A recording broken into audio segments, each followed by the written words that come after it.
Hey, welcome to the Cyber Savvy Woman, where women business owners reclaim their power in the digital world. We shatter the myth that cybersecurity is too complex to master and transform protection strategies into clear, actionable guidance. This is your digital empowerment sanctuary, where cyber fear becomes cyber confidence. Whether you're protecting client trust as a therapist or safeguarding financial data as an advisor, you'll hear from women founders who've conquered digital challenges and security experts who speak your language. Every woman leading a business deserves to feel unshakable in her digital decisions, no matter her technical background. Are you ready to stop letting cybersecurity intimidate you and start letting it elevate you? Here's your host, Rachele Schainker. Welcome back to the Cyber Savvy Woman, the podcast where we talk about practical ways women can protect themselves, their businesses, in an increasingly digital world. I'm your host, Rachele Schainker, Silicon Valley technologist and owner of the award-winning managed service provider, CMIT Solutions of San Mateo. Today, I'm joined by Bernadette Jones, CEO of Vision Nova HR Consulting, where she helps leaders without HR departments build great workplaces by leading with culture, not just compliance. We're talking about what founders get wrong about people strategy, how HR and IT overlap more than you think, and how to approach AI in a workplace that actually protects your business. Bernadette, welcome to the show. Thank you. Thank you. It's great to be here. Yeah. So, Bernadette, let's kind of start at the beginning. In our pre-show conversation, I loved hearing about, where you are, how you got here today. So I think our listeners would love it. How did supporting your family business lead you, into a career in HR? So originally, like as you mentioned, I was supporting our family business, and we just had a couple of employees. We got a large contract where we needed to hire people like overnight, and that increased the level of management that we needed. I really didn't have that experience. And so it led me to hire a PEO, a professional employer organization, to support us. And that kind of minimized the legal fees that we were paying just for simple stuff that we didn't know how to do. And so as I started working with the PEO and getting some training from them, I got more and more interested in HR. And so I started to study HR and proceed on it for multiple certifications. And what that did is allow us not only to support our internal employees, but to help other small businesses do the same thing. And I realized I just had this love for HR. Yeah, I love that. And so what kind of made you, decide to go in the direction of like full on consulting? Well, as I was supporting our business, I really got to see firsthand how intentional HR policies and strategies could really not only support the business, but also your employees. And early on, our first hire was a young man that we hired. He was just out of prison, and he just impressed us. We knew he just needed a second chance. He, did something when he was younger, very bad mistake. He needed a second chance. So we decided to hire him. He became one of our most loyal employees. He stayed with us for years.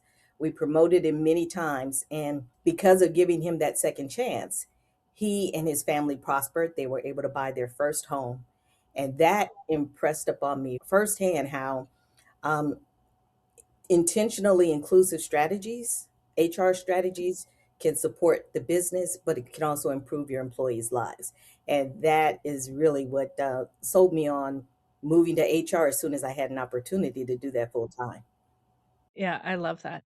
When you work with founders that maybe, who don't have internal HR, do you see kind of any parallels between their journey and your own? Like, do you see how they're struggling to build and maybe you're able to, really tap into that, I would imagine. Definitely. I see the challenge of trying to support HR, your staff, compliance, engagement, all these things without having that experience. And so I'm able to relate to them and help them to see where, it really is important that you get some help, professional HR help, because even now, 20 plus years after I started, Human resources is so much more complicated with compliance, and it really is critical that you have a plan, you get support, Right. Right. because ultimately every business it's about people. You can have the greatest business, but people have to implement that for you. And so you really need to focus on people strategies, and that's what I try and help founders do. See that, yeah. So tell us about Vision Nova HR. Who are your ideal clients today? Who are you serving? Yes. So Vision Nova HR, we really work with small to mid-sized businesses. Particularly, our niche is say 10 to 150 employees. And those companies typically don't have an internal HR department or professional HR support, or they may have a HR department of one. And at that 100 employee mark, and it's just overwhelming, or even before that. And so we provide support to small departments, but primarily our biggest segment is those without professional HR, and they've just kind of inherited the HR function. Yeah. Yeah, maybe like the owner or somebody's doing it, yeah. What is the biggest, HR risk or mistake that you see small businesses, um, who don't have an HR, support consultant, what is the risk there that they face?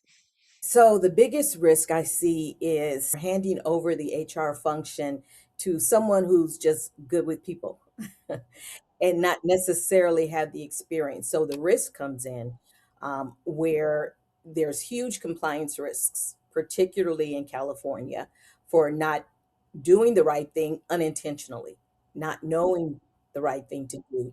I think that's a huge risk. The other risk is just really having a culture that you didn't plan, it just happened. And oftentimes, when that culture just happens, it's not good. Yeah, oh, interesting. So, yes, really being intentional about the culture that you build, and HR can help you with that because you're going to focus on not only policy creation, but also engaging. Yeah. Yeah, it's kinda put the guardrails on and kind of set them on a path Exactly. and make sure, they're staying yeah, I like that. How do people issues impact productivity and business growth? Or, I would imagine, leaders might not see that correlation between, productivity and HR and how they're growing. Share with us kind of how they are intertwined. That's important. They are so intertwined, and particularly for small businesses, because as a small business, if one person is underperforming, there may not be someone else who can pick up the pace and can make those improvements. So it is critical. Typically, with underperforming employees, you've wasted 30 to 50% of their salary if that is not handled. And so avoiding issues like that, if you're a small business and you've got 10 employees and one is underperforming, that can cost you quite a bit on your bottom line. But imagine if you're larger and you're 50 employees and 2% or a few of your employees are underperforming, that's going to impact your clients, your customers, your productivity, all of that. And small businesses are going to feel it before a larger enterprise. Yeah, yeah, can be absorbed. What are some specific, maybe warning signs that a company may need more strategic HR support? Like, as a owner, small business owner, what should we be paying attention to? Where, like, well, in addition to the fact that if we don't have HR, but maybe something more strategic or it's not the right partner, what should we be looking for? Well, one thing to really pay attention to is how many employees you have. So if you start off small and you have 1 to 5 employees, you can get away without having HR oftentimes. But as soon as you get to 5 and then 10, that small business can no longer just kind of wing it. There's much more compliance. So another way to look at that also is if you're spending more time on HR and people issues, and you need to be spending more time on the business, then that's also a clue that you need to get additional help. This year, 2026, there are so many new compliance and new employment laws that require employee notice. They require employers to follow up and that notice. it's so important now that you get it right, even if you have one employee. With increased enforcement, it's very risky now to operate without knowing when you have employees in California. Yeah, fair. You shared with me how, a lot of times clients will kind of inherit their HR framework or their policy instead of designing it themselves. Um, let's talk about that. Like, let's say you've inherited an HR framework that's not working for you. Is it possible to change it? Or how, is it like a giant ship that you're trying to move, full course? Or, what would be some subtle changes that they could make to, kind of right the ship, I guess? Yes, so inheriting HR is a risky thing, because you may or may not know what policies are in place. Is there a handbook? Is that handbook 5 years old and needs major updates? The risk also are about inheriting policies that were non-compliant from the beginning. Mm, yeah. I've had clients in the past that have been handed down, say, for instance, policies or a handbook that they have 10 employees. That handbook was written by a business associate for their company with 300 employees. So you've just adopted that handbook and now you're accountable for what's in the handbook and you're 10 people, 10 employees. You can't afford to do with that 300 employee. Yeah. Oh, wow, yeah, that would be a risk. Yeah, so that's a huge risk. And inheriting policies or HR without support really means that you're kind of, unless you go through a thorough audit and really know what those policies are, how they're going to impact the culture you're trying to build. Whereas those that inherited HR may have been based on a totally different culture of a past leader or a culture that just doesn't support where the organization is at that point. So you really want to design your culture and your HR. Nice. You support, nonprofits, founders, and people managers. How would you say their HR challenges differ? Or do you see differences between, like, a nonprofit and for-profit? Yes, there are major differences. It boils down to kind of the same things around people, avoidance, being intentional about your policies. However, with nonprofits, because they are so mission focused and mission oriented, oftentimes it takes longer for them to address underlying issues, um, because people are devoted to that mission, and there's an employee, a leader who's devoted to the mission, and we're all just trying to do this great work. But underlying problems are ignored or avoided because we don't want to impact the mission of the organization. And so we kind of, turn away and ignore some of those issues. Oh, interesting. I did not think of that. Makes sense, though. Okay, let's talk about, technology. What does your current technology stack look like with your HR firm, or what tools are you using? So we really try and keep it simple. So we definitely use Microsoft 365. Mhm. We use Zoom as our preferred meeting platform. We focus on our platform for HRIS, which is our simple payroll that helps our organization. And then we add different platforms as they become necessary to support our clients. Sure.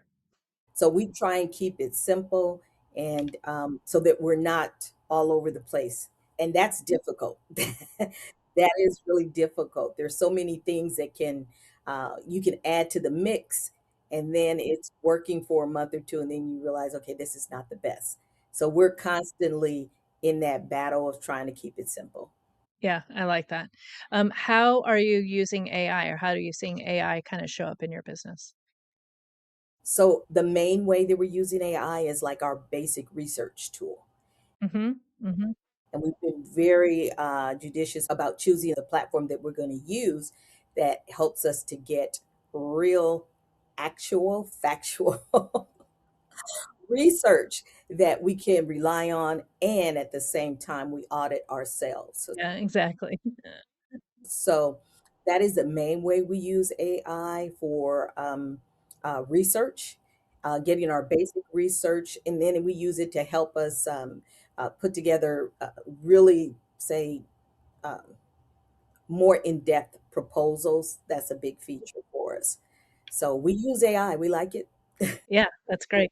But you have to be careful and you have to audit and make sure the information you're getting is correct and you choose the right source.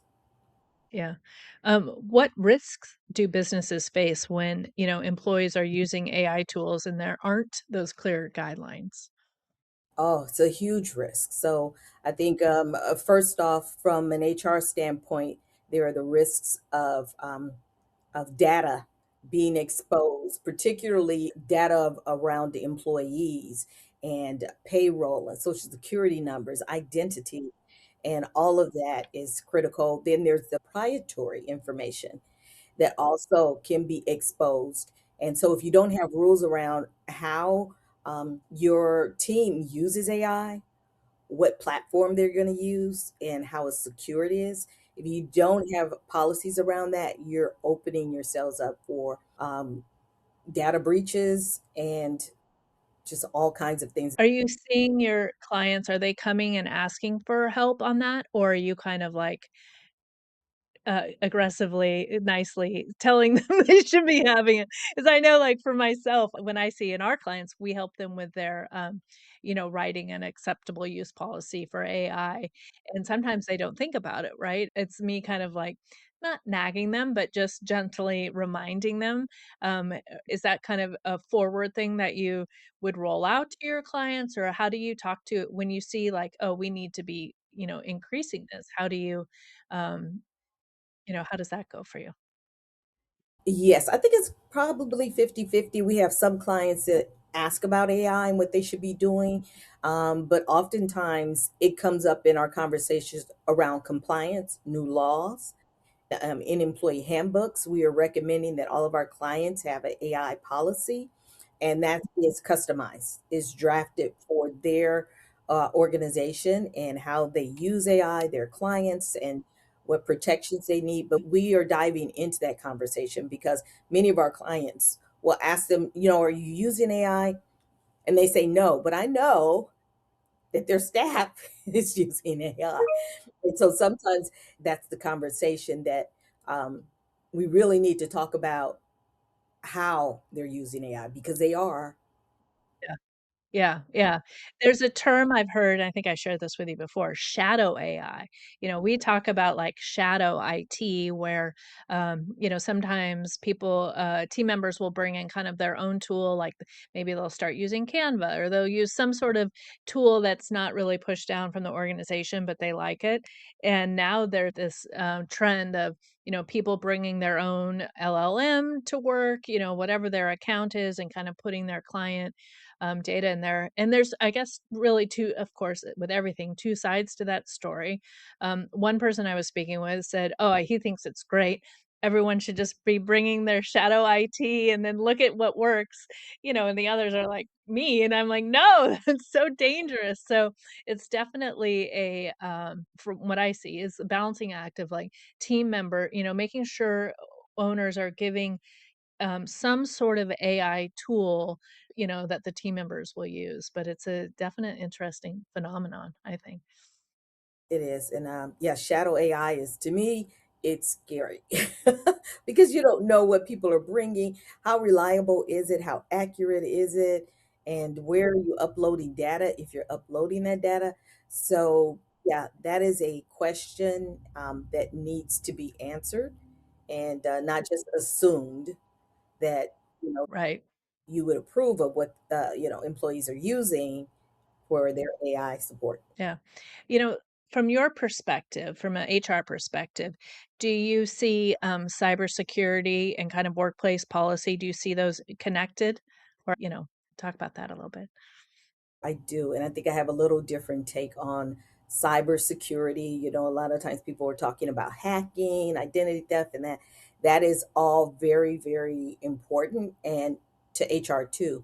But where I have encountered that over the last 5 years consistently is in when an employee get a rogue employee, they're unhappy, and that person has access. They have all the keys. They have access to the QuickBooks, to G Suite, Email. Yeah. to the everything. And they're unhappy, they go rogue. And when you finally deal with this situation and there needs to be a separation, now you feel like you're held hostage because they have everything and you have to get it from them. And so that is a big conversation. That's how oftentimes we've been brought in to support clients recently over the past few years for that exact situation. Yeah. Oh, interesting to kind of sort it out. A high risk termination. Yeah. And then would you work with their IT department, or generally I would almost expect maybe they don't really have a robust IT department. Yeah. They don't. So oftentimes when I come in like that, with a high risk termination, I bring in a team. So it's HR, it's an IT consultant that will come in and help them retrieve and get back as much as they possibly can. And oftentimes there are things that are just, they're not getting back. Legal team. So, and sometimes a fractional CFO. So, as an HR consultant, you really get involved in a lot of the business in different ways, organizations in different ways. And so, bringing in partners to help reset issues like that is so critical. I've had clients that have been locked out of bank accounts. Oh, yeah. I'm sure. Um, it's horrible. Yeah. On top of that, then how would you think HR and IT could work better together to protect an organization?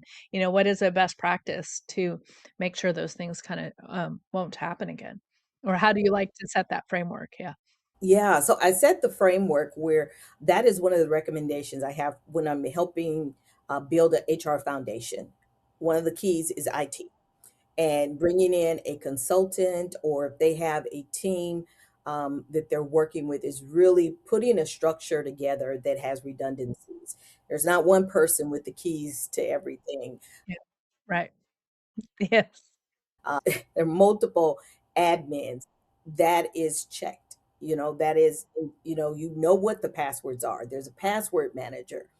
No one can change a password without upper management, owners, founders knowing that that's happening and are not allowed to kind of, take over the organization from an IT standpoint. And so that's part of the process that we help them build. We start off with password managers and get them working with the IT team to support them depending on how their organization is structured. Yeah, I mean, we work with a lot of HR professionals. They're probably my favorite referral partner because we do work so well together. Like, we want this team, we want this organization to function well, right? I want the systems to work well, you want the people to work well, but they definitely have to be in communication. I think once you start to see it siloed, it can be problematic from what I've seen. Um, when you shared with me, I love this quote. You said, "When you focus on what's respectful, you'll never get to what's illegal." I love that. Can you unpack that for our listeners? Kind of dive into what you meant with that. I love that quote. It's great. Sure.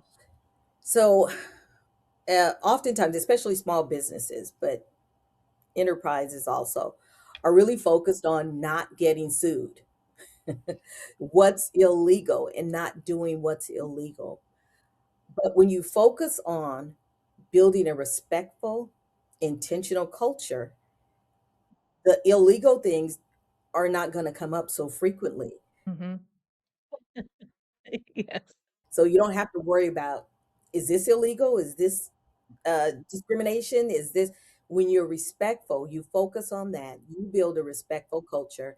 Sure, it doesn't mean everything's going to be perfect. You still may have to deal with something from a legal standpoint, but the idea is that that is not the focus. And so when you're focused on what's respectful, you have far fewer opportunities for lawsuits and for employee filing um, meritless claims. So the idea is to focus on what's respectful. What's illegal rarely will raise its head. Yeah, I love that. It's just a great way, I think, of running your business. I'm like, "Oh, yeah." And I mean, not that I'm not disrespectful, but I think it's nice that because sometimes when people start saying compliant and this and rules, it gets to be kind of oppressive, but we all, wanna be respectful of each other, so that's kind of an easier lean to, if we're not, super compliant minded. Um, how does a workplace culture influence, security, trust, and employee behavior? I think that kinda ties into the being respectful. It does. And so building a respectful workplace culture, and part of that being respectful is communication. Okay. So being open to receiving feedback and also giving feedback, having that communication that's on a regular basis, that builds a respectful culture.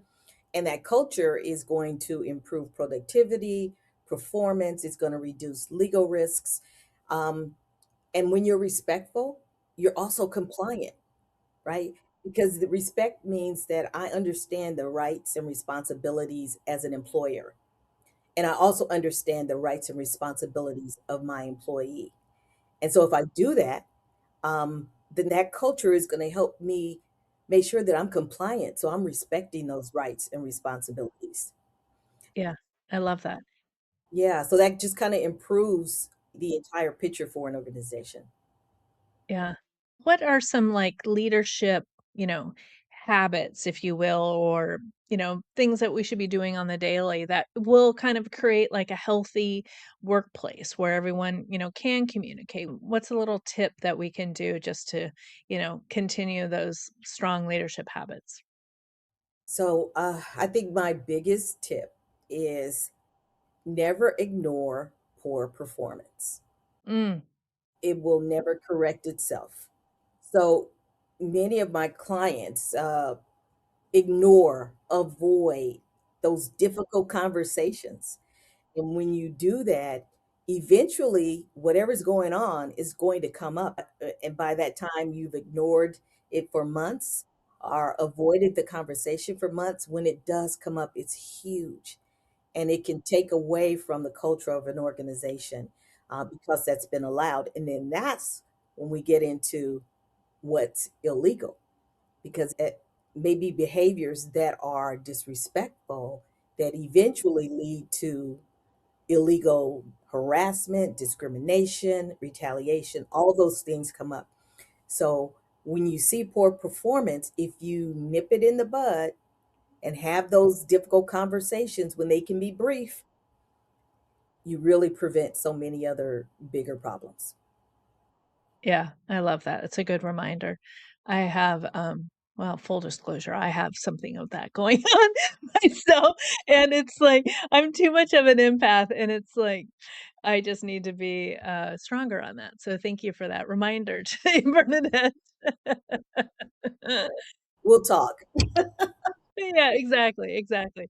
Okay, so this was great. I really appreciate this. At the end of our podcast, we like to do a quick little rapid fire where I'm going to ask you some questions and you're just going to say what's at the top of your mind. What is one tech tool that you cannot run your business without that you must have? Zoom. Zoom. Fair. That's great. I'm on Zoom almost all day long, constantly. Yes. Exactly. Yeah, that's a good one. What do you see as the biggest cybersecurity risk small businesses sometimes ignore? When you're like, oh gosh, you need to be tending to that. I think the biggest one is we talked about one person, one employee, one leader having access to all of the tools. Yeah, I've had that scenario where people have reached out because their IT person died with like all of the passwords on their phone and they're locked out of the phone and it's a mess. So I agree with you. That's great.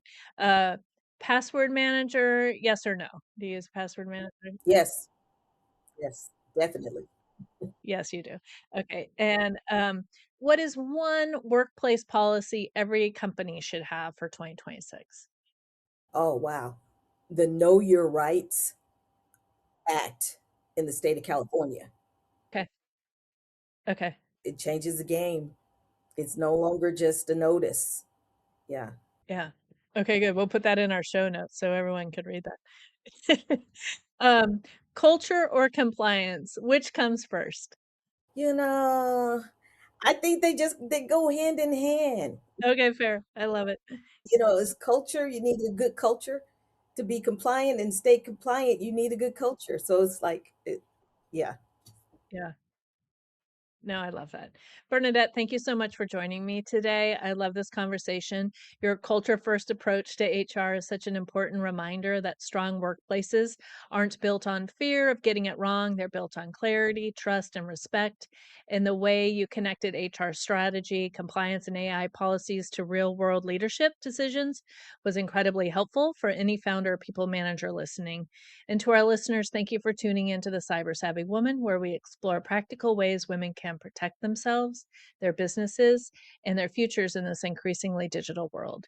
To connect with Bernadette and learn more about Vision Nova HR Consulting, including her newsletter, Total HR Archie, check the show notes for links and resources. And if you've enjoyed this episode, please follow, rate, and share. And share with a women business owner or leader in your world. And join us next time for more real conversations about technology, leadership, and a more cyber savvy life. Bernadette, thank you so much. Thank you, Rachel. It's been a pleasure. The Cyber Savvy Woman podcast requires more than a conversation. It takes action, research, and collective wisdom. If today's episode resonated with you, we'd love to hear your insights. Join the conversation and help us shape the future together. We'll be back with more stories, strategies, and real-world solutions that are making a difference for everyone. In the meantime, be sure to subscribe, rate, write a review, and share it with someone you think would benefit from it too. Hey, thanks for listening, and see you on the next episode.